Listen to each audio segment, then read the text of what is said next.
तो दोस्तों आप सभी का स्वागत है हमारी एक और नई वीडियो पर। मैं आपका दोस्त आर्यन एक बार फिर से लेकर आया हूँ class 10 science most important question series हमारी चल रही है। आप देख ही रहे हैं बहुत अच्छी तरीके से, और आशा करता हूँ आपको जितने भी सवाल मैंने आपको अभी तक कराए हैं वो आपके बहुत अच्छी तरीके से समझ में आ गए होंगे, ठीक है ना। और जितने भी मोस्ट इंपोर्टेंट क्वेश्चन है ये समझ लेना, ये आपके लिए कैसा है, एक अमृत की तरह है। इसे तो आप पी लें तो आपके लिए फायदा है, तो आप अमर हैं, वरना फिर आप जानते ही हैं क्या होता है, ठीक है ना। तो आज बिना किसी देरी के सबसे पहले आज लिखवा देता हूँ हेडिंग क्लास 10th, ठीक है, साइंस, ठीक, class 10 science most important questions, ठीक है, मोस्ट इंपोर्टेंट क्वेश्चंस और 200% चांस हमारे क्वेश्चन बोर्ड एग्जाम में आने की, ठीक है ना। तो ये यूपी बोर्ड वालों के लिए है, बाकी जो इंग्लिश मीडियम वाले हैं अगर वो हिंदी में समझ सके तो समझ सकते हैं, ठीक है ना। समझने में कोई बुराई नहीं है, आप समझ सकते हैं जो भी आप अगर हिंदी मीडियम वाले हैं, लेकिन यूपी बोर्ड वाले जो हैं उनके लिए एकदम बड़े तरीके से हिंदी में लाया हूँ मैं क्लास, ठीक है ना। तो आज हम पढ़ेंगे केमिस्ट्री से ही मोस्ट इंपोर्टेंट क्वेश्चन उठाया आज भी मैंने, ठीक है ना। और आज जो है हम पढ़ेंगे थोड़ा आईयूपीएसी बनाने के, किस किस तरीके से आईयूपीएसी बनती है, ठीक है ना। तो सबसे पहले आज हम लिख लेते हैं थोड़ा एक आध क्वेश्चन जो हम आज आपको बताने वाले हैं। तो क्वेश्चन नंबर फर्स्ट है मेरे पास, क्या मैं देख लेता हूँ। यार ये इंक भी खत्म हो गई, हमारे पास भी इंक खत्म हो गई, लाना भूल गया मैं। संरचना सूत्र, ठीक है, संरचना सूत्र क्या होता है। सेकंड दहन, ठीक है, दहन क्रिया क्या होती है, ठीक है, दहन क्या होता है। तो लिखवाएंगे आज हम क्या, कार्बन परिवार के तत्व, ठीक है, कार्बन परिवार के तत्व की श्रेणी लिखवाएंगे, और साथ ही में ठीक है, और साथ ही में लिखवाएंगे इसके साथ हैलोजन परिवार के तत्व, हैलोजन परिवार के तत्व, ठीक है, कार्बन परिवार के तत्व, हैलोजन परिवार के तत्व, और क्या बोलते हैं, संरचना सूत्र क्या होता है और दहन क्रिया क्या होती है। इसमें जो आपके सबसे ज्यादा इंपॉर्टेंट है दहन, ये और ये, ठीक है। ये सिर्फ संरचना सूत्र बताने के लिए है, ये इतना मोस्ट नहीं है। जो मोस्ट है वेरी वेरी, ये भी वेरी वेरी, और ये भी वेरी वेरी मोस्ट। जिसके आगे मैंने वेरी मोस्ट लिख दिया है तो उसे तो आप, मैं आशा करूंगा कि अच्छी तरीके से रट लेना, घोट लेना, पीट लेना, ठीक है। तो बिना किसी देरी के मैं आज का क्वेश्चन जरा स्टार्ट करा लेता हूँ, ठीक। तो सबसे पहला क्वेश्चन है मेरे पास संरचना सूत्र, ठीक है। अब देखिए संरचना सूत्र क्या होता है, ठीक है, संरचना सूत्र क्या होता है, ठीक है। तो देखो, किसी यौगिक का, ठीक है, किसी यौगिक का संरचना सूत्र यह बताता है कि वह, ठीक है, कि वह एक दूसरे, ठीक है, एक दूसरे के साथ किस प्रकार जुड़े हैं, ठीक है, जुड़े हैं। किसी भी यौगिक, जैसे ए टू जेड कोई भी यौगिक होगा, कोई भी एलिमेंट होगा, वो एक दूसरे से किस तरीके से जुड़े होंगे, संरचना सूत्र यही बताता है, ठीक है ना। जैसे मैंने ले दिया CH3COOH, ठीक है, ये ले लिया मैंने। तो ये कैसे जुड़ा होगा, सी कार्बन, कार्बन की संयोजकता 1 2 3 4, हाइड्रोजन की एक होती तो एक एक हाइड्रोजन होगा, ये हाइड्रोजन होगा, ये हाइड्रोजन होगा, ये हाइड्रोजन होगा, और साथ ही में CHO सॉरी, सी को भी अलग तोड़ना चाहो तो तोड़ सकते हो, वरना एक हो दूसरा हो और H, इस तरीके से भी हम इसे तोड़ सकते हैं, ठीक है ना। तो अगर कोई पूछे कि ये जो है हमारे पास सिरका, इसका संरचना सूत्र क्या होता है, तो संरचना सूत्र ये कहलाता है, इसे इस तरीके से लिखना, बॉन्डों द्वारा जोड़ना। अब बॉन्ड कैसे पूरा है, देखो कार्बन कार्बन के पास कितने 1 2 3 4, जो आपको मैंने कल बताया था। हाइड्रोजन के पास 1 2 3 4, एक एक इसे मिल गया, ठीक है। अब कार्बन को 1 2, ठीक है, ऊपर नीचे 2 मिले हैं ना अभी, सिर्फ 1 2, ऊपर नीचे करके लिखना है।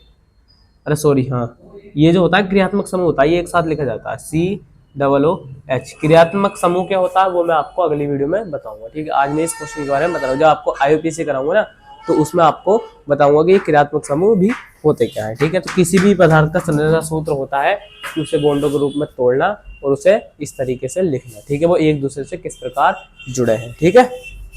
चलिए, समझ आया बढ़िया तरीके से एकदम। तो इसी बात पे एक उदाहरण और ले लें फिर, जिसे ले लेते हैं हम H2O, ठीक है। तो इसमें क्या है, 2 हाइड्रोजन है ऑक्सीजन, तो ऑक्सीजन के 2 होते हैं, 1 2 बॉन्ड होकर हाइड्रोजन का 1 1 होता है। तो इसका संरचना सूत्र क्या हो गया, ये हो गया। या फिर इसे ऐसा करके लिख सकते हैं H ऊपर नीचे करके भी हो जाता है, ये इस तरीके से भी लिख सकते हैं। तो जल का संरचना सूत्र क्या हो गया, ये हो गया। तो कोई भी किसी भी चीज़ का संरचना सूत्र कहे तो उसके लिए आपको उस पदार्थ में जितने भी एलिमेंट्स है, तत्व है, उनके आपको संयोजकता पता होनी चाहिए, ठीक है ना। अगर आपको संयोजकता पता होगी तो आप उसका संरचना सूत्र आसानी से बना देंगे। ठीक है, चलिए आप इसे उतार लीजिए, जो उदाहरण थे मैंने आपने दिए थे वो भी उतार लीजिए। तो मैं थोड़ा साइड हो जाता हूँ। ठीक है, चलिए बढ़िया है, आपने उतार लिया होगा। मैं थोड़ा इसे रफ कर देता हूँ, बाकी वीडियो पॉज करके उतार लेना, ठीक है ना, वरना वीडियो काफ़ी लंबी हो जाएगी अगर मैं काफ़ी देर तक रोकूंगा तो। और देखिए, वीडियो अच्छी लग रही हो, हमारी सीरीज बड़ी अच्छी लग रही हो तो वीडियो को लाइक कर लीजिए, और चैनल पर जो भी लोग नए हो तो चैनल को सब्सक्राइब कर लीजिए। और आप जरा बस 1 मिनट रुके, मैं इसमें ब्लैक ब्लू वाले में इंक डाल देता हूँ, ठीक है ना। रोज इंक पिलानी पड़ रही है, ये तो हमसे ज़्यादा भी खा रहा है। थोड़ा मारकर, ये थोड़ी अंदर की इसकी रिफिल होती है ना, वो ख़राब हो गई है शायद, इस वजह से चाहे ने कितनी भी इंक दे दो रोज, सब पी जाते हैं। चलिए कोई बात नहीं, लेकिन हम भी इन्हें पिलाते ही रहेंगे।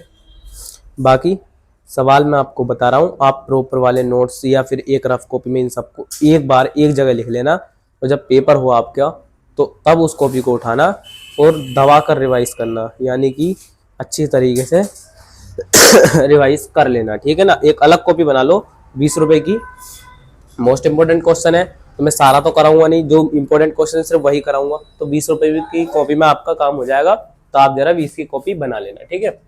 अब सेकंड क्वेश्चन क्या है मेरे पास, ज्यादा इंक डल गई अब तो, कोई बात। सेकंड है दहन। दहन क्रिया क्या है, ठीक है। दहन क्या है, दहन अगर आप इसे हिंदी में देखें तो दहन क्या होता है, ये जलाने का पर्यायवाची शब्द होता है। किसी को जलाना क्या हो गया, दहन, इसका पर्यायवाची शब्द होता है। तो हम इसके नाम से इसकी क्या है डेफिनेशन है कि किसी पदार्थ, ठीक है, को वायु में जलाने की क्रिया को, ठीक है, किसी भी चीज को या किसी भी पदार्थ को वायु में जलाने पर, जलाने की क्रिया को दहन अभिक्रिया कहते हैं। बस इसकी एक ही कंडीशन है कि चीज ऑक्सीजन में जलनी चाहिए, ठीक है ना। किसी भी चीज को अगर हम ऑक्सीजन के अंतर्गत जलाएंगे तो वो क्या कहलाएगी, दहन कहलाएगी। और दहन क्या है, जलाने का पर्यायवाची है। तो आप बस इससे समझ जाना, कहीं भी देना। और ये जो क्वेश्चन है इस वजह से वेरी मोस्ट करा है क्योंकि पिछले साल के एग्जाम में खुद बड़े बड़े अक्षरों में लिखा आया था कि दहन क्रिया क्या होती है, उसका उदाहरण भी दीजिए। उदाहरण के लिए 2mg ले लिया और प्लस में O2 ले लिया। सबसे पहली क्रिया है, इसे गर्म करूंगा, जलाऊंगा, ठीक है। या फिर लिख लो जलाना, जलाने पर यहाँ क्या बनेगा 2mg O2, ठीक है, O, ठीक है, 2mg O बनेगा। मैग्नीशियम को ऑक्सीजन में जलाने पर मैग्नीशियम ऑक्साइड प्राप्त होता है। तो इसका नाम क्या है? मैग्नीशियम। ठीक है, मैग्नीशियम इसका है ऑक्सीजन। ठीक है, और इसका क्या है? Magnesium oxide. ठीक है, मैग्नीशियम ऑक्साइड। मैग्नीशियम ऑक्साइड इसका क्या है? नाम है। ठीक है, इसकी जगह आप काफी जैसे सल्फर भी ले सकते हैं, SO2SO+ के O2 ले लो, मतलब कि गंधक को ऑक्सीजन में जलाने पर क्या बनता है? सल्फर डाइऑक्साइड बनता है। मतलब सल्फर को ऑक्सीजन में जलाने पर सल्फर डाइऑक्साइड प्राप्त होता है। ठीक है ना, तो आप इसे इस तरीके से भी लिख सकते हैं। मैंने आपको 2 उदाहरण बता दिए हैं। जो चीज जलने वाली है उन्हें आप लिख सकते हैं यहाँ पर अच्छे तरीके से। ठीक, तो आप ये भी समझ गए होंगे, आप इसे उतार लीजिए। और इसके बाद में जो सबसे ज्यादा मोस्ट इंपॉर्टेंट है वो चीजें आपको बता देता हूँ। दहन अभिक्रिया आप पढ़ लेना, आने की संभावना बहुत ज्यादा रहती है इसकी। ठीक है ना, बाकी मैं इसे रफ कर देता हूँ, आप वीडियो पॉज करके उतार लेना बाकी। ठीक है ना, चलिए।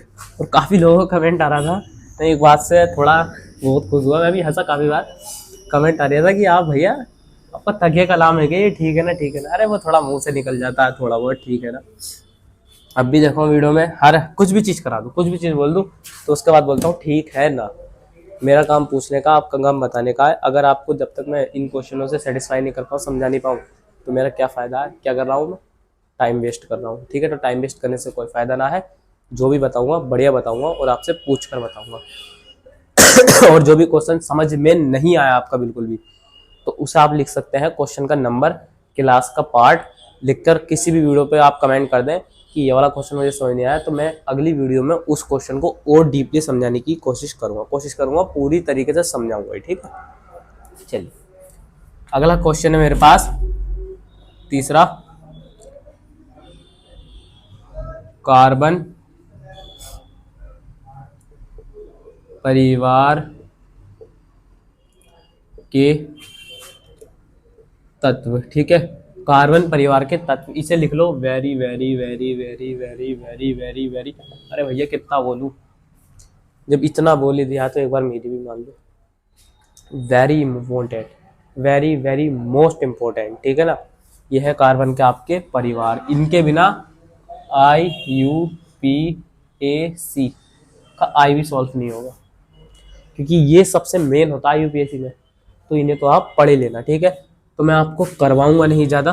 ठीक है, कार्बन परिवार के तत्व क्या होते हैं कि जो कार्बन से मिलकर बने हो, कार्बन व हाइड्रोजन से मिलकर बने हो, वो कार्बन परिवार के तत्व कहलाते हैं। ठीक है, तो कैसे? मैं डायरेक्ट श्रेणी बनवाता हूँ इसकी जो काम की है आपकी। ठीक है ना, तो क्या है? C1 C2 C3 C4 C5 C6 C7 C8 C9 और C10। नीचे का शायद दिख नहीं रहा, C10। ठीक है, ये होते हैं आपके 10 परिवार के तत्व होते हैं। इस परिवार में 10 लोग होते हैं।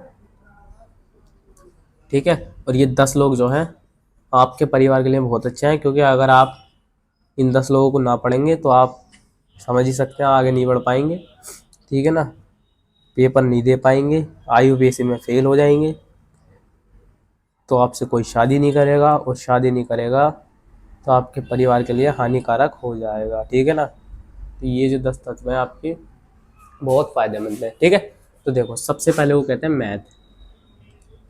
मैथ, गणित नहीं, मैथ, ये इसका नाम है। दूसरे वाले को कहता है एथ, इस वाले को कहते हैं प्रोप। ठीक है, एथ मैथ प्रोप।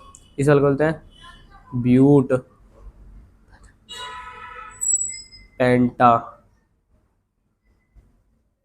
हेप्सा, हेक्टा, इसे बोलते हैं ऑक, इसे बोलते हैं नॉन, ऑक नॉन, इसे बोलते हैं डैक। ठीक है, ये इनके नाम होते हैं।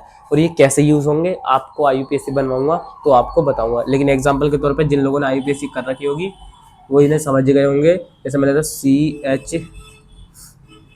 CH3 C2 और CH3, ठीक है। तो देखो इसे गिनेंगे, कैसे गिनेंगे, इसमें कितने कार्बन है, 1 2 और 3, तो मतलब कि C3 है इसके अंदर। तो C3 पे कौन सा आ रहा है हमारे पास यहाँ पर, प्रो, ठीक है। और बॉन्ड को बोलते हैं, बॉन्ड को में आता है, ये जो सिंगल बॉन्ड है इनके लिए लगाते हैं N, तो क्या आएगा,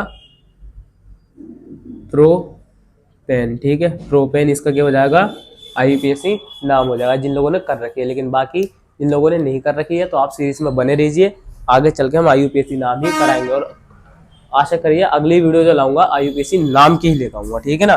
तो आप इसे बड़े तरीके से उतार लीजिए एकदम अच्छी तरीके से, ठीक है ना। और साथ ही साथ लिखवा देता हूँ मैं आपका सबसे आखिरी क्वेश्चन, क्वेश्चन नंबर 4 भी इसी के अंदर ही, हेलोजन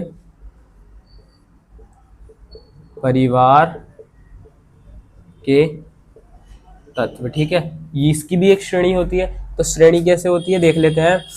पहला आता है मेरे पास CLI, ठीक है, F भी आता है मेरे पास, F भी आता है, और Br भी आता है, Br, ठीक है। ये आपके हेलोजन परिवार के तत्व है, ठीक है।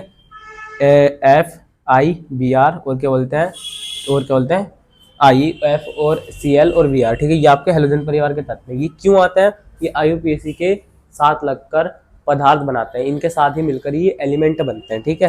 तो इन्हें भी आप याद कर लेना। पहले वालों को बोलते हैं क्लोरो, क्लोरीन नहीं क्लोरो, इसमें नाम चेंज हो जाता है, ठीक है। आयोडीन, आयोडीन बोलते हैं, इसे आयोडीन ही रहता है। फ्लोरो, ठीक है, फ्लोरो, इसे बोलते हैं ब्रोमो, ठीक है। क्लोरो, आयोडीन, फ्लोरो, ब्रोमेन, ये इनके नाम होते हैं, ठीक है ना। तो ये आपकी श्रेणी थी, आपके 4 क्वेश्चन थे, जिसमें से पहले वाले को मैं कह नहीं सकता, दूसरा वाला चांस 80-90% है पूरे, और ये दो जो क्वेश्चन है, जो 2%, 200% लिखा है ना, ये उनके क्वेश्चन है 2% वाले, जो आपके आने ही आने हैं अच्छी तरीके से, ठीक है। तो यहाँ से भी एक आध क्वेश्चन बन जाता है कि कार्बन का जो 6 नंबर का सदस्य होता है उसका नाम क्या होता है, इस तरीके से आ जाता है। या फिर हेलोजन परिवार का पूछ लेता है, आपको 4 ऑप्शन दे देगा कि इसमें से हेलोजन परिवार का तत्व है या नहीं है। तो आपको ये चीज़ पता होना बहुत ज़्यादा ज़रूरी है, ठीक है। और अगर आप ये श्रेणी नहीं सीखे, तो मैं कह रहा हूँ कि आगे चलकर अगर आप साइंस लेते हैं, किसी भी सब्जेक्ट में, किसी भी क्षेत्र में अगर आप साइंस लेते हैं और केमिस्ट्री है उसके अंदर, तो इनके बिना ना कुछ नहीं होगा, कुछ भी नहीं होगा, ठीक है। तो मैं आपकी आशा ही करूँ, बस अपने दिल से यही आशा करूँगा कि आप इसे बहुत अच्छी तरीके से दिमाग में बैठा लें और अच्छी तरीके से इसे पढ़ लें, जिससे आपको आगे चल के किसी प्रकार की तकलीफ ना हो, ठीक है। तो आज की वीडियो बस यहीं तक। मैं आपका दोस्त आर्यन आपसे फिर मिलूंगा एक और नई वीडियो के साथ, अगली वीडियो के साथ, ठीक है। तो जो भी वीडियो पर बने हो अभी तक, उन सभी का बहुत बहुत धन्यवाद। और वीडियो को एक बार फिर से कहता हूँ मैं, लाइक कर लीजिए जिन लोगों ने नहीं करी है। And take care, good night, जय हिंद, जय भारत, जय भीम।